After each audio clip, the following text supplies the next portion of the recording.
శ్రీకాకుళం జిల్లా రావడం జరిగింది.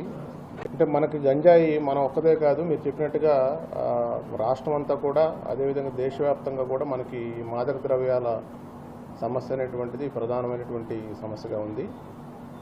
మన రాష్ట్రానికి వచ్చేటప్పటికి మనకి అల్లూరు సీతారామరాజు జిల్లాలో ఒక 11 మండలాల్లో మనకి గంజాయి సాగు గతంలో ఉండేది.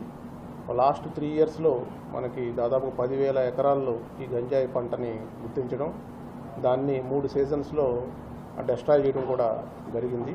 సో దాన్ని ఎఫెక్టివ్గా హ్యాండిల్ చేయడం కోసం అని చెప్పి ఈ బహుముఖ ప్రణాళిక ద్వారా దాన్ని చేపట్టడం జరిగింది. దాంట్లో ప్రధానంగా ఎక్కడైతే ఈ గంజాయి కల్టివేట్ చేస్తున్నారో ఆ ప్రాంతాలని ఐడెంటిఫై చేసి అక్కడ ఉన్నటువంటి రైతులకి ఈ ఆల్టర్నేటివ్ సీడ్స్, అంటే వేరే ప్రత్యామ్నాయ పంటలను పండించుకోవడం కోసం అని చెప్పి ఒక దాదాపు 10,000 ఎకరాల్లో వాళ్ళకి డిస్ట్రిబ్యూట్